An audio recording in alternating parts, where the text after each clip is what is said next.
আমি তো ঘর ঝাড় দেওয়ার জন্য ঝাড়ু হাতে নিয়েছি। এখন সকাল 7:30 বাজে। আর আমার বাচ্চাটা গত রাত্রে একটুও ঘুমায়নি, সাথে আমারও ঘুমায়নি। আর সকালে ঘুম না হলে পরে মেজাজের কী পরিবর্তন হয় সেটা আমি বুঝতে পারছি এই কয়েকটা দিনে। যেখানে আমার 8 ঘন্টা ছাড়া আমি ঘুম থেকে উঠতামই না, 8 ঘন্টার বেশি হয়ে যেত, আর সেখানে 4 ঘন্টা ঠিক মতন ঘুমাতে পারি না। যাই হোক, এখন আমার বাচ্চাকে সকাল 6:30 নাগাদ উঠেছে, উঠে ওকে ফ্রেশ করে দিয়ে নিচে ফ্রেশ হলাম, খাইয়ে দিলাম, কিন্তু ঘুমাচ্ছে না, এখন খেলছে, ও শুয়ে শুয়ে খেলছে। আর আমি এই সুযোগে ড্রেসিং টেবিলটা ভালো করে একটু পরিষ্কার করে নিয়েছি, যেমন অগোছালা ছিল। আর হাতে ঝাড়ু রয়েছে, কারণ আমি ঘরটা ঝাড় দেবো। আমি তো ঘর ঝাড় দেওয়ার জন্য ঝাড়ু হাতে নিয়েছি। এই সিলিং ফ্যানটা চলছে, স্পিডে চলছে, এখন ঘর ঝাড় দেওয়া যাবে না। আমি এইদিকে টেবিল ফ্যানের সুইচ দিয়ে রেখেছি ওখানে, এখান থেকে অন করা, কিন্তু টেবিল ফ্যানটা চলছে না।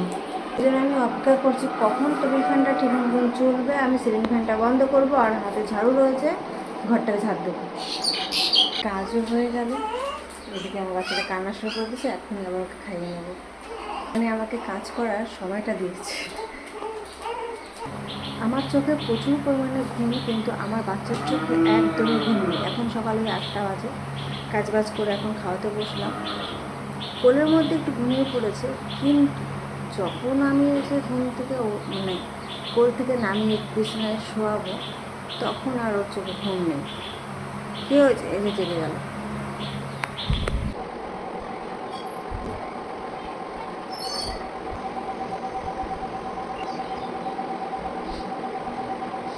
এই যে হচ্ছে আমার বাচ্চার চান করার জল। সরি, ওকে চান করাই না, ওর গা হাত পাটা মুছিয়ে দিই, তাই মগে করে জলটা নিয়ে এসি। ডুমুর গাছে কতগুলো ডুমুর হয়েছে, আর ডুমুর গাছের ডালগুলো আজকে কেটে ফেললো আমার হাজব্যান্ড, কারণ এখান দিয়ে হাওয়াও আসছিলো না, কিন্তু মশা আসছিলো। এতে আমার বাচ্চার অসুবিধা হয়ে যাবে জন্য বাচ্চার বাবাই এগুলো আগে পরিষ্কার করে ফেললো এই মাত্র। তখন আমি খাচ্ছিলাম, নাহলে পরে ভিডিও করে তোমাদেরকে দেখাতাম। আমার বাচ্চাটা দুটো রাত খুব কষ্ট করেছে গরমের জন্য। আজকেও গরম দুপুরবেলা, এখন তাও ঘুমোচ্ছে, কারণ ওর চোখে প্রচুর ঘুম রয়েছে। আর এদিকে আমার চোখেও ঘুম, কিন্তু আমি গরমে ঘুমাতে পারছি না, প্রচণ্ড ক্লান্ত লাগছে আমার। আমার শ্বশুরবাড়ি মাঠের পাশে হলেও প্রচণ্ড পরিমাণে গরম। আর আমাদের বাড়িতে কিন্তু গাছপালা যেহেতু বেশি, ঠান্ডাটা গরমটা খুব একটা থাকে না, ঠান্ডাই থাকে। এতটা টেম্পারেচার হয় না যে এখানে যেমন ঘেমে যাচ্ছে পুরো আমি। আর দুপুরবেলা এত গরমের কষ্ট, রাত্রে কষ্ট, সেটা আমাদের বাড়িতে দুপুরবেলা কষ্ট হয়, কিন্তু রাত্রেবেলা কোনো কষ্ট নেই। দুপুরবেলা এত কষ্ট হয় না। কথা বলছে যেন উঠে গেল, পরে আবার কথা হবে, টাটা।